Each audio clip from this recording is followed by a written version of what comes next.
नमो नमः विद्यार्थियों, मैं भरत सैनी संस्कृत शिक्षण की ऑनलाइन क्लास में सभी विद्यार्थियों का स्वागत करता हूं। चलो विद्यार्थियों, जैसा कि हम कक्षा 8, 10 और 12 और इसके साथ ही जो प्रतियोगी परीक्षाएं रीट, सीटेट, सेकंड ग्रेड और फर्स्ट ग्रेड की संस्कृत विषय से तैयारी कर रहे हैं, उनके लिए ये वीडियो बहुत ही महत्वपूर्ण रहने वाला है।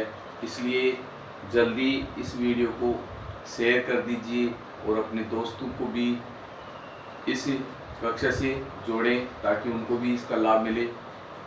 अब विद्यार्थियों, हम अनुवाद प्रकरण भाग 2 का अध्ययन कर रहे थे। इससे पहले हमने अनुवाद प्रकरण भाग 1 का अध्ययन किया, जिसमें हमने साधारण अनुवादों के बारे में चर्चा की थी कि हिंदी से संस्कृत साधारण अनुवाद किस प्रकार से बनाते हैं। आज हम जो लकार हैं, जो कालों के ऊपर आधारित हैं, उनको हम डिवाइड करके हम वर्तमान काल, भूतकाल और भविष्य काल और आज्ञार्थक सूचक लोट लकार और चाहिए अर्थ में विधिलिंग लकार, इनका अध्ययन करेंगे। तो इससे पहले हम कक्षा प्रारंभ करें। सब बच्चे तुरंत उपस्थित हो जाएं।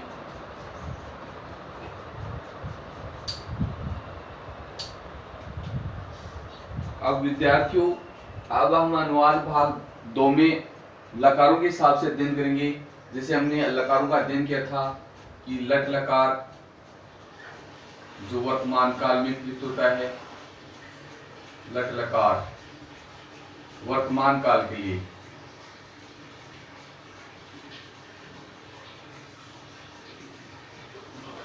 और जो दूसरा लकार होगा हमारा लंग लकार, जिसका प्रयोग हम भूतकाल के लिए करेंगे, भूतकाल।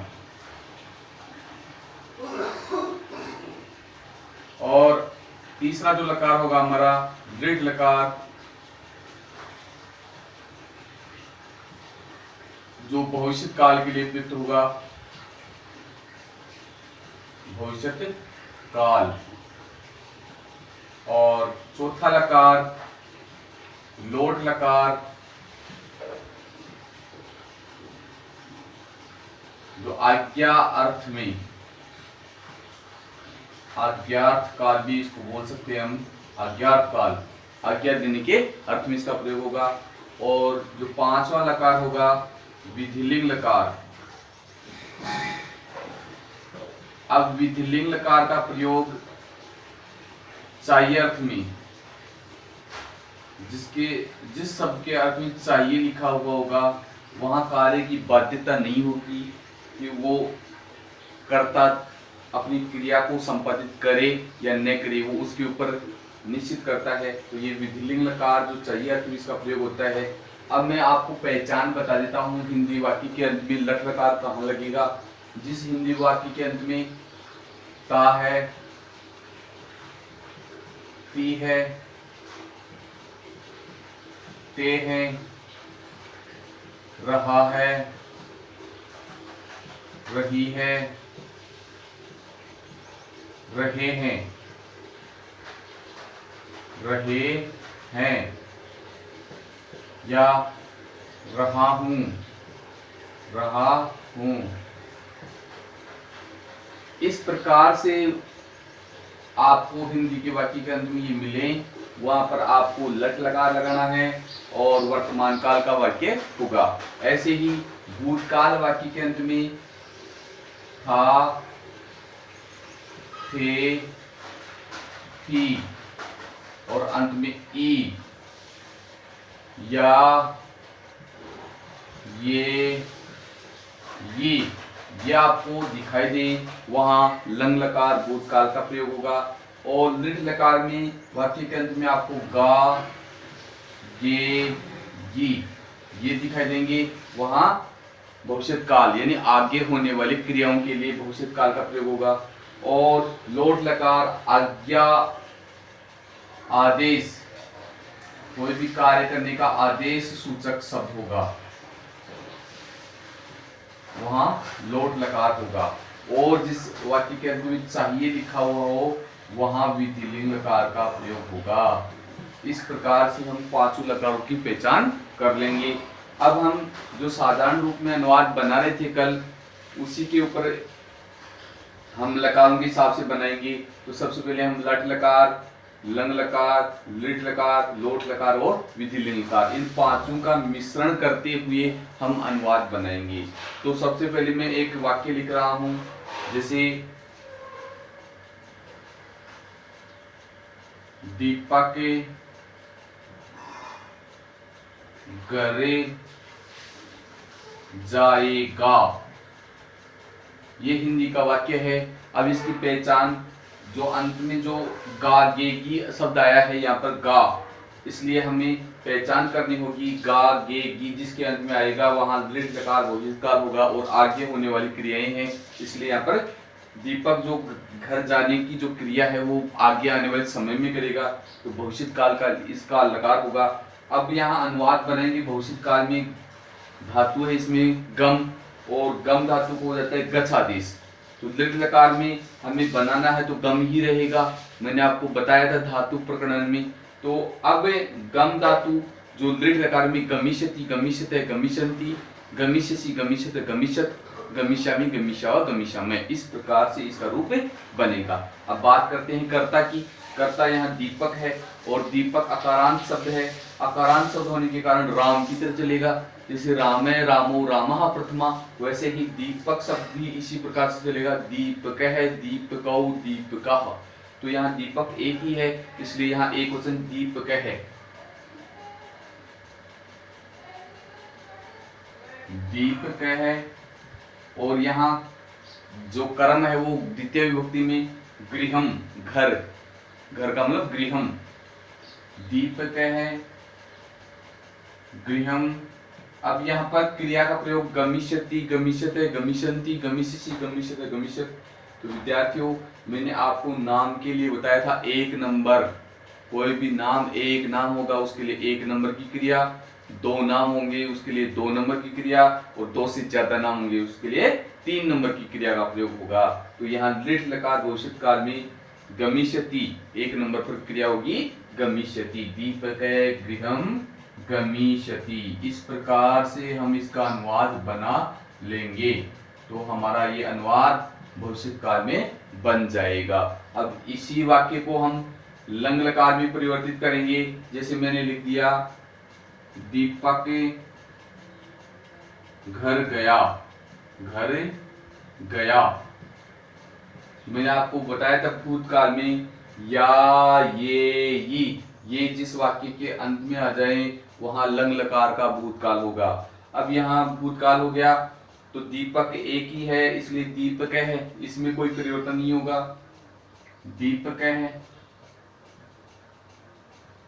घर का हो जाएगा गृहम, यहाँ केवल लकार बदलना है हमें। अब यहाँ लंग लकार का प्रयोग होगा, और लंग लकार में गम धातु को गच्छादेश हो जाता है, और लंग लकार में उसके रूप चलते हैं अगच्छत, अगच्छताम, अगच्छन, अगच्छ, अगच्छतम, अगच्छत, अगच्छम, अगच्छाव, अगच्छाम। तो यहाँ पर दीपक है 1 नंबर की क्रिया है, और यहाँ पर स्वर आ गया। विशेष ध्यान रखने की बात यह है, यहाँ अनुस्वार नहीं होगा, क्योंकि यहाँ मैं हलंत लिखा जाएगा, क्योंकि इससे आगे जो आ रहा है वो स्वर आएगा। स्वर आते ही मैं को अनुस्वार में नहीं लिखते हैं। वहां व्यंजन यदि हो तो वो अनुस्वार होगा, स्वर होने पर मैं पूर्ण रूप से ये हलंत हो जाएगा। अब यहाँ लिखेंगे दीपक गृहम अगच्छते, क्योंकि ये दीपक 1 नंबर का है तो इसलिए क्रिया भी 1 नंबर की होगी, अगच्छते, प्रथम पुरुष का एक वचन, प्रथम पुरुष के एक वचन में अगच्छत, ये क्रिया का प्रयोग हो जाएगा और हमारा अनुवाद बन जाएगा। अब ऐसा ही जो अगला लकार है लिट लकार, वो लंग लट लकार, वर्तमान काल के लिए इसी वाक्य को हम लिखें दीपक घर जाता है, दीपक घर जाता है, ये वाक्य ही है दीपक घर जाता है। तो इसको हम लिखेंगे दीपक है गृहम गच्छति, ये लट लकार में बन जाएगा। दीपक है गृहम गच्छति। ये लट लकार का वाक्य हो गया। अब इसी वाक्य को हम लोट लकार में लिखेंगे तो दीपक घर जाओ, दीपक घर जाओ। यहां दीपक को घर जाने का आदेश मिल रहा है, इसलिए यहां पर लोट लकार हो गया। अब लोट लकार में एक नंबर का ही है दीपक, तो ये एक प्रथम पुरुष का एकवचन ही लिखेंगे, तो दीपक है। घर का हो जाएगा गृहम। लोट लकार में एक नंबर पर गच्छतु, क्योंकि दीपक एक नंबर का प्रथम पुरुष का एकवचन आ रहा है तो क्रिया भी प्रथम पुरुष के एकवचन में गच्छतु, तो इसमें कोई परिवर्तन नहीं होगा। इस प्रकार से हम एक लकार और एक विधिलिंग लकार जो चाहिए अर्थ में होगा। अब इसी वाक्य को हम लिखें, दीपक को घर जाना चाहिए, दीपक को घर जाना चाहिए। अब विद्यार्थियों इसी वाक्य को हम समझते हैं। दीपक प्रथम पुरुष का एकवचन है तो हम दीपक है, गृहम और एक नंबर पर गच्छेत। विधिलिंग लकार में प्रथम पुरुष का एकवचन होगा गच्छेत। इस प्रकार से हम पांचों लकारों में प्रथम पुरुष का एकवचन होगा। अब विद्यार्थियों हमने प्रथम पुरुष के एकवचन में पांचों लकार पढ़े हैं। इसी प्रकार से हम प्रथम पुरुष के द्विवचन का वाक्य पढ़ते हैं। तो प्रथम पुरुष के द्विवचन में हम अनुवाद बनाएंगे, जैसे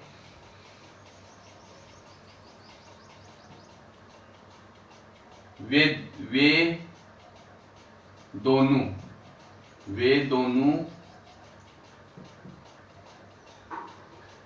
विद्यालय जाते हैं, वे दोनों विद्यालय जाते हैं।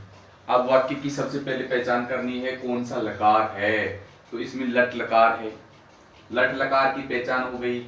हमें अब पुरुष पहचानना है, कौन से पुरुष में है, प्रथम पुरुष के द्विवचन में है, क्योंकि ये वे दोनों वे सब ये प्रथम पुरुष में आता है, तो वे दोनों आ गया। और मध्यम पुरुष में मैंने आपको बताया था त्वम, युवाम, यूयम और अहम, आवाम, वयम। इन छह के अलावा जो भी करता होगा वो प्रथम पुरुष में होगा। तो प्रथम पुरुष में ये दो हैं, तो द्विवचन हो गया प्रथम पुरुष का द्विवचन। तो स, वह, तव, वे दोनों पुल्लिंग है। ये ध्यान रखना, पुल्लिंग और स्त्रीलिंग नपुंसकलिंग स्त्रीलिंग में चलेंगे तो वे दोनों, तो यहाँ पर तव पुल्लिंग में तव हो गया। और विद्यालयम और जाना अर्थ में लट लकार में प्रथम पुरुष का द्विवचन। गम धातु है, गम धातु वो गच्छ आदेश हो जाता है। गच्छति, गच्छत, गच्छन्ति, गच्छसि, गच्छत, गच्छत, गच्छामि, गच्छाओ, गच्छामि। यहाँ दो नंबर का करता है तो क्रिया भी दो नंबर की लगानी है। गच्छति, गच्छते, तो यहाँ लिखेंगे हम तव विद्यालयम गच्छते, और हमारा ये अनुवाद पूरा बन जाएगा। ये अनुवाद बन गया हिंदी से संस्कृत। अब हम बात करते हैं दूसरे लकार की। जैसे हमने लट लकार में इसका अनुवाद किया, अब इसी वाक्य को हम लंग लकार में बदल रहे हैं। जैसे वे दोनों विद्यालय गए, विद्यालय गए। भूतकाल हो गया, जाना अर्थ में या, ये ही मैंने पहचान बता दी थी आपको, तो यहाँ ये आ रहा है इसलिए ये भूतकाल लंग लकार में हो गया। अब वे दोनों का वही अनुवाद होगा तव पुल्लिंग में। और यदि ऐसा होता वे दोनों विद्यालय गई, तब स्त्रीलिंग में हो जाता, तब यहाँ कर्ता बदल देते, तब पुल्लिंग को स्त्रीलिंग में बदल देते। लेकिन यहाँ पुल्लिंग ही है इसलिए तव और विद्यालयम।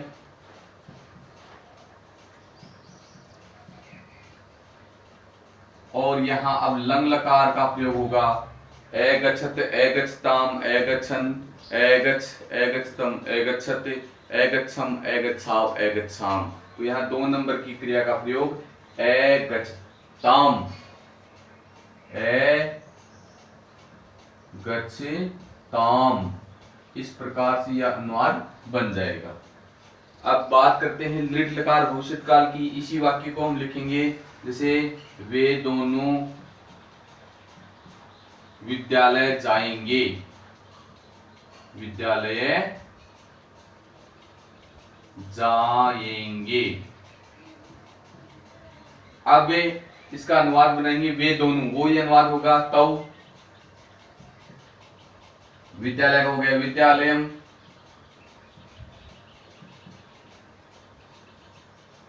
और जाएंगे गमिष्यति गमिष्यते गमिष्यन्ति गमिष्यसि गमिष्यते गमिष्यत गमिष्यामि गमिष्याओ गमिष्यामि लिट लकार में से चलेगा। तो यहाँ पर 2 नंबर का गमिष्यति गमिष्यते आ जाएगा। तो गमिष्यते ये हमारा अनुवाद बन जाएगा। तौ विद्यालयम गमिष्यते। अब यही वाक्य हम लोट लकार में लिखते हैं, वे दोनों विद्यालय जाएं, वे दोनों विद्यालय जाएं। उन दोनों को आज्ञा मिल रही है, जाएं, विद्यालय जाने की आज्ञा मिल रही है, आदेश मिल रहा है। और आदेश के लिए लोट लकार होता है, और जो करता है वो कर्ता, वो प्रथम पुरुष का द्विवचन ही होगा। तो विद्यालयम, और लोट लकार में गच्छतु गच्छताम गच्छन्तु गच्छ गच्छतम गच्छत गच्छानि गच्छाओ गच्छामि। तो 2 नंबर पर यहाँ पर हमें लिखना है गच्छताम, गच्छतु गच्छताम, 2 नंबर पर गच्छताम लिखा जाएगा।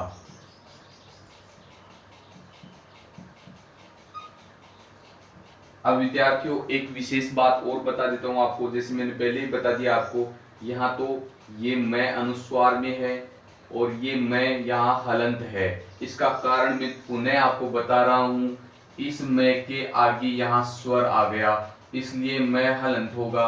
और यहाँ जो ग है ये व्यंजन है, इसलिए यहाँ मैं का अनुस्वार हो जाएगा। तो व्यंजन पद आने पर मैं का अनुस्वार हो जाता है। एक सूत्र है मोनुस्वार है, उस सूत्र के हिसाब से यहाँ पर मैं का अनुस्वार हो जाता है। स्वर आने पर मैं हलंत हो जाता है और व्यंजन आने पर मैं का अनुस्वार हो जाता है। ये शुद्धता के हिसाब से याद रखने की बात है। आगे हम बात करते हैं चाहिए अर्थ में। जैसे वे उन दोनों को विद्यालय जाना चाहिए, विद्यालय जाना चाहिए। चाहिए अर्थ में विधिलिंग लकार का प्रयोग होता है। मैंने आपको पहले ही बता दिया, जिस शब्द के अंत में चाहिए आए वहां विधिलिंग लकार का प्रयोग होगा। अब उन दोनों को, तो उन दोनों का तो तव पुल्लिंग में, तव विद्यालयम।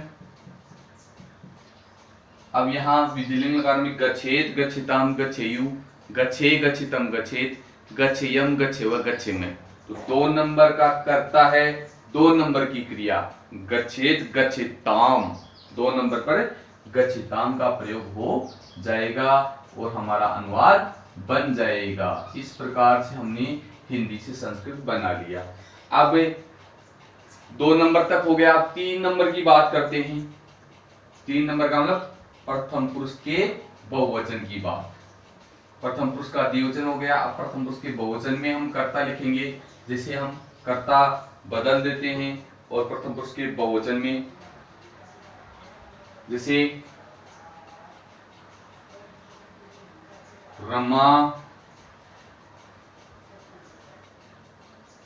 कविता और ममता जयपुर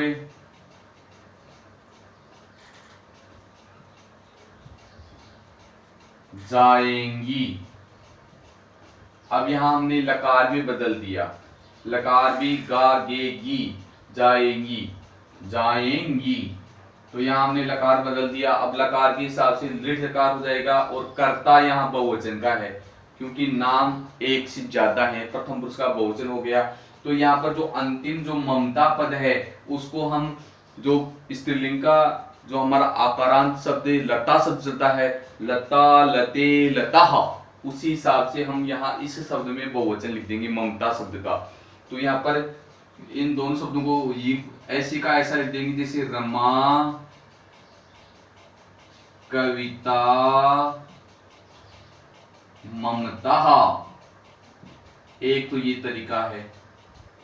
और यदि हम इनको अलग अलग लिखें तो रमा कविता च ममता, ऐसे भी लिख सकते हैं, तीनों को अलग अलग भी लिख सकते हैं। और एक साथ लिखेंगे तो ये जो अंतिम जो शब्द आएगा उसको बहुवचन में लिख देंगे तो ये समस्त पद बन जाएगा, जिसको हम सामासिक पद भी बोल सकते हैं इसको। तो ये सामासिक पद बन गया यहाँ पर, रमा कविता ममता। यहाँ पर ये इनका क्रम है जयपुर जाना, तो जयपुरम। और यहाँ पर जो क्रिया होगी वो दृढ़ लकार के भविष्य काल में बहुवचन का ही प्रयोग होगा, प्रथम पुरुष के बहुवचन में। तो गमिष्यति, गमिष्यते, गमिष्यन्ति, तो यहाँ पर गमिष्यन्ति शब्द आ जाएगा, गमिष्यन्ति। और ये दृढ़ लकार में हमारा अनुवाद बन जाएगा।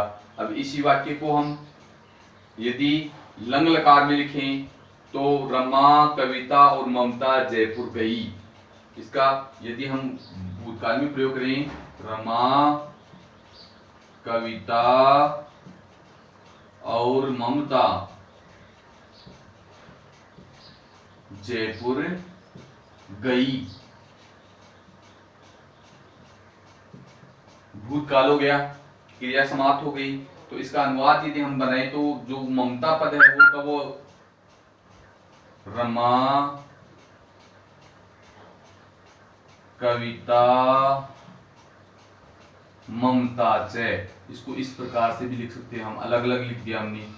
पहले में तो हमने एक साथ समस्त पद में लिखा और अब हमने अलग अलग लिख दिया, रमा कविता ममता च जयपुरम,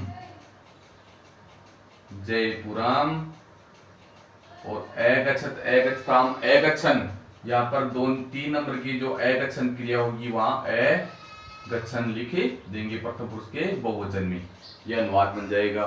अब जो आगे जो हम इसका लकार बदलेंगे, जैसे लोट लकार में आज्ञा देने के अर्थ में, जैसे कविता ममता और रमा कविता ममता जयपुर जाओ, वाक्य ऐसा हो जैसे कविता ममता और रमा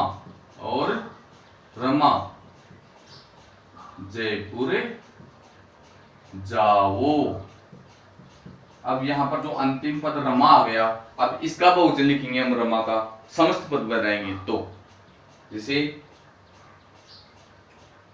कविता ममता रमा जयपुरम, गच्छतु गच्छताम गच्छन्तु, तो यहाँ बहुवचन में गच्छन्तु। इस प्रकार से यह अनुवाद बन जाएगा। अब विद्यार्थियों, हमने प्रथम पुरुष के एकवचन में, प्रथम पुरुष के द्विवचन में, प्रथम पुरुष के बहुवचन में अनुवाद बना लिया।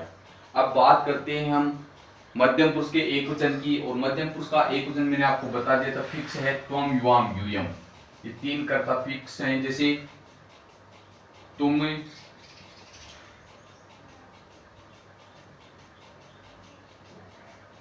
विद्यालय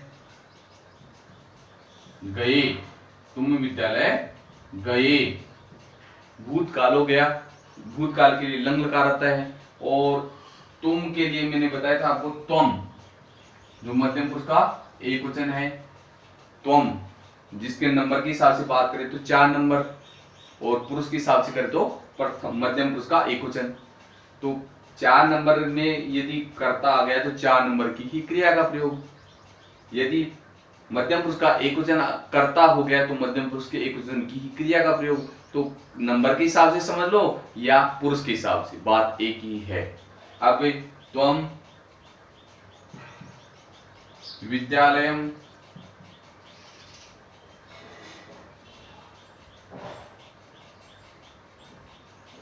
और लंग लकार में अगच्छत अगच्छताम अगच्छन, अगच्छ अगच्छतम अगच्छत अगच्छम अगच्छाओ अगच्छाम। तो यहाँ मध्यम पुरुष का एकवचन है, मध्यम पुरुष के एकवचन में अगच्छे, और नंबर के हिसाब से लिखो तो 4 नंबर का क्रिया का प्रयोग हो जाएगा। तो विद्यार्थियों मेरा पूरा वीडियो जरूर देखना, तभी जो ये समझ में आएगा, वरना समझने की बात नहीं है। तो पूरा वीडियो आप देखोगे तभी ये समझ में आएगा। अब हम आगे चर्चा करते हैं जो हमारा उत्तम पुरुष है उसकी।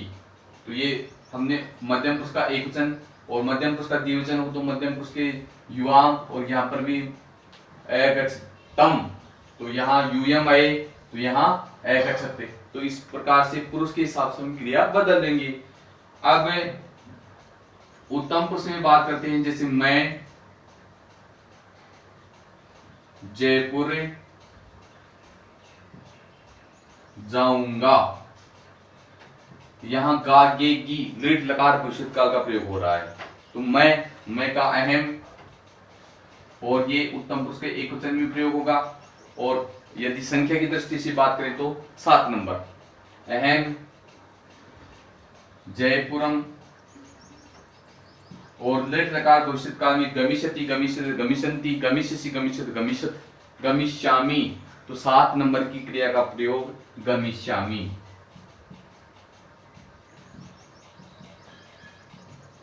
इस हिसाब से हम क्रियाओं का प्रयोग करेंगे। तो कर्ता और क्रिया ये विशेष ध्यान रखने की बात है।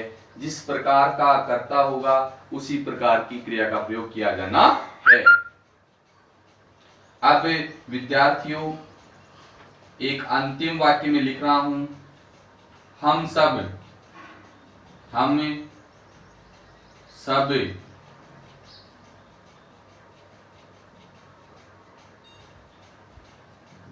घर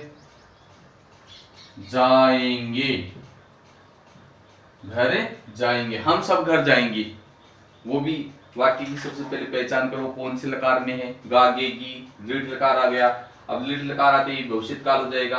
और हम सब का मतलब उत्तम पुरुष का बहुवचन, और वयम अर्थ में, तो हम सब का वयम अर्थ में इसका प्रयोग हो जाएगा वयम। और वयम की अगर नंबर के हिसाब से बात करें तो 9 नंबर, और पुरुष के हिसाब से बात करें तो उत्तम पुरुष का बहुवचन वयम।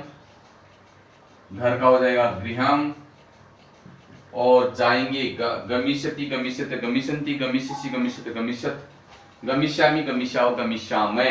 तो यहां लिखेंगे हम गमिष्यामय।